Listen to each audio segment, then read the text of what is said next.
भाजपाचं संकल्पपत्र हे युवा शक्ती, नारी शक्ती, गरिबांची आणि शेतकऱ्यांची शक्ती यांचं प्रतिबिंब असून भाजपाचा संकल्प, मोदीची गॅरंटी हे ध्येय निश्चित असल्याचं पंतप्रधान नरेंद्र मोदी यांनी सांगितलं. सबका साथ सबका विकास हा या संकल्पपत्राचा आत्मा असल्याचं ते म्हणाले. पंतप्रधानांच्या हस्ते आज नवी दिल्लीत लोकसभा निवडणुकीसाठीची भाजपाच्या संकल्पपत्राचं प्रकाशन करण्यात आलं. त्यावेळी पंतप्रधान बोलत होते.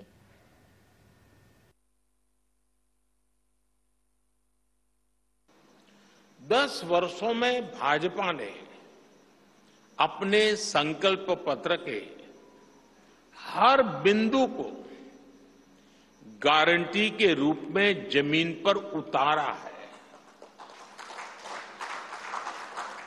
भाजपा ने मैनिफेस्टो की सूचिता को फिर स्थापित किया है. ये संकल्प पत्र विकसित भारत के 4 मजबूत स्तंभ युवा शक्ति, नारी शक्ति, गरीब, किसान, इन सभी को सशक्त करता है. हमारा फोकस डिग्निटी ऑफ लाइफ उस पर है. हमारा फोकस क्वालिटी ऑफ लाइफ उस पर है. हमारा फोकस निवेश से नौकरी पर भी है. समान नागरी कायदा लागू करण्यात येईल असंही त्यांनी यावेळी स्पष्ट केलं. या संकल्पपत्रात गुणवत्ता आणि प्रमाण यावर भर देण्यात आल्याचंही ते म्हणाले. या संकल्पपत्रात युवा भारताच्या युवा आकांक्षांचं प्रतिबिंब असल्याचं त्यांनी यावेळी सांगितलं. मोफत रेशनसारख्या गरीब कल्याणाच्या अनेक योजनांचा विस्तार करण्याचा संकल्पही यामध्ये आहे. 70 वर्षावरील सर्व वयोवृद्ध ज्येष्ठ नागरिकांना आयुष्मान भारताच्या परिघात आणण्यात येईल असंही या संकल्पपत्रात स्पष्ट करण्यात आलं आहे. उज्ज्वल योजना, घराघरात पाईपद्वारे गॅस तसंच पीएम सूर्यघर योजना याद्वारे सर्वसामान्यांचं जीवनमान उंचावण्याकडे लक्ष देणार असल्याचंही यामध्ये स्पष्ट करण्यात आलं आहे. सूर्यघर योजनेअंतर्गत घरगुती वापरासाठी मोफत वीज तर मिळेलच, शिवाय अतिरिक्त वीज विकता येईल असंही पंतप्रधानांनी यावेळी सांगितलं. मुद्रा योजनेअंतर्गत कर्जाची सीमा आता 10 लाख रुपयांवरून 20 लाख रुपयांपर्यंत करण्याचा मानस आहे असंही पंतप्रधान म्हणाले. स्वनिधी योजना ही छोट्या गावापर्यंत पोहोचवण्यासाठी प्रयत्न करणार असून कर्जाची सीमा वाढवण्यात येईल असंही पंतप्रधान म्हणाले. श्री अन्न मोहिमेअंतर्गत भारताला आंतरराष्ट्रीय पोषण केंद्र बनवण्याची आकांक्षा आहे असंही ते म्हणाले.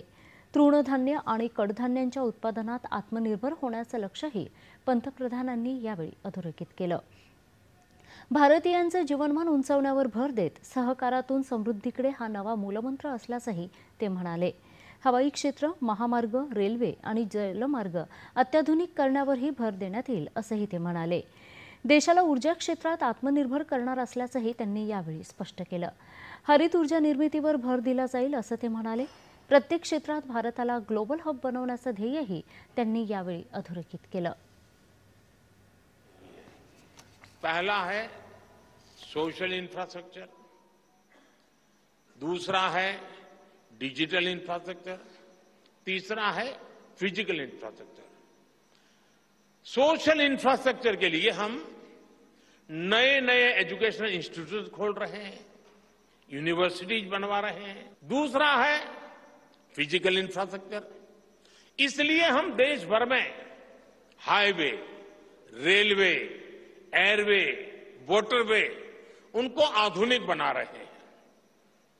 तीसरा है डिजिटल इंफ्रास्ट्रक्चर और इसलिए हम 5G विस्तार कर रहे हैं, 6G पर काम कर रहे हैं और इंडस्ट्री 4.0 के लिए डिजिटल इंफ्रास्ट्रक्चर ये उसकी बैकबोन होती है.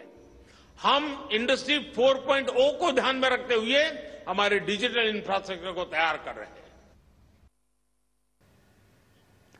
नवभारताचा वेगवान विकास होण्यासाठी देशात स्थिर सरकार आवश्यक आहे असं सांगून भ्रष्टाचारांवर कारवाई होणारच असं पंतप्रधानांनी यावेळी ठामपणे सांगितलं. एक राष्ट्र एक निवडणूक प्रत्यक्षात उतरवण्याचं आश्वासन या सर्वसमावेशक संकल्पपत्रात देण्यात आलं आहे. येत्या काळात देशात आणखी 3 कोटी घरं बांधण्याचा संकल्पही पंतप्रधानांनी यावेळी अधोरेखित केला। यावेळी भाजप अध्यक्ष जे.पी. नड्डा, ज्येष्ठ नेते राजनाथ सिंह, निर्मला सीतारामन तसंच इतर ज्येष्ठ नेते उपस्थित होते।